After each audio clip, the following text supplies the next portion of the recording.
Benton and Davis's plate lift procedure.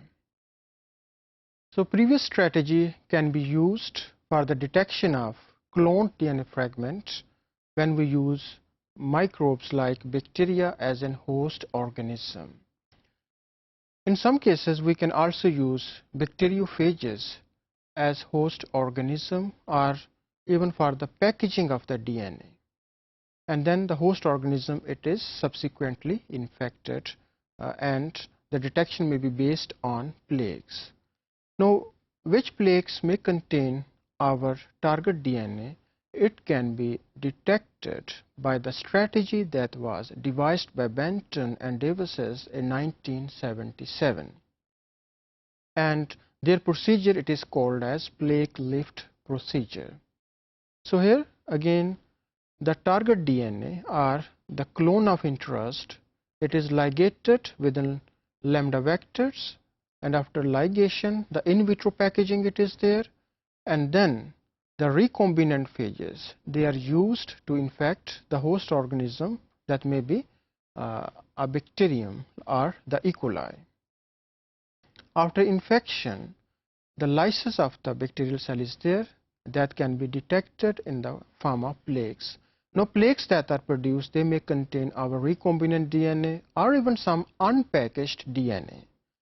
And then the target clone, again, it can be detected by in situ hybridization. So actually this method has been developed or modified from previous method to detect the packaged DNA in the bacteriophage lambda after the plaque formation. So here again, the plaques that are produced after cell lysis, they are transferred on nitrocellulose membrane. So nitrocellulose membrane, it is placed on agar plate that contain different type of plaques, and one of the plaque may be that contain our cloned or target DNA. When plaques, they are shifted on nitrocellulose membrane, again it is treated with alkali so that phages may be degraded or lysed, and target DNA may bound to nitrocellulose membrane, and then subsequently it can be detected by autoradiography. This diagram explains the plate lift procedure. This squarish Petri plate, it contains host organism that can be infected with appropriate concentration of phage particles that may be 5 into 10 raised to power 4 recombinant phages. After infection on the host organism, it is incubated for 6 to 8 hours if we need small sized plaques, or it can be incubated overnight so that larger plaques may be produced, and after incubation it is cooled at 4 degrees Celsius so that agarose or other type of solidifying agent that we are going to use, it may be stiffened or may become hardened. After the plaque formation, the nitrocellulose membrane or sheet, it is placed over the plate so that plaques may be shifted on nitrocellulose membrane, and after that again it is lysed on the membrane, phage particles, and the DNA, it is transferred on the nitrocellulose membrane. And here again it is subjected to different neutralization treatment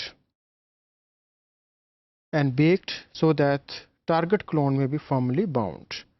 And in the next step, it is placed in a solution of probe or hybridization probe that can detect the plaques that contain our gene of interest. So these are different plaques that contain our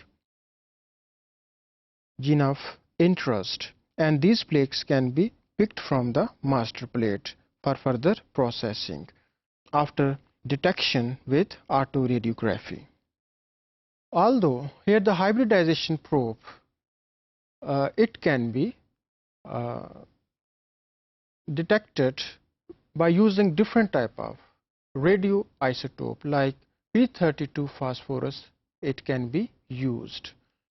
Sometime it may be appropriate to avoid radioactivity, and some other chemicals, they can be incorporated within the target probe like biotin, which is a type of vitamin B, and even the digoxygenin, which is a type of steroid, it can be incorporated into the probe, and then these chemicals can be detected with antibody or by using other techniques. So radioactive material can also be avoided and can be replaced with some other chemicals in order to perform in situ hybridization. So this is the plate lift procedure that can be used to detect recombinant phages after the plaque formation.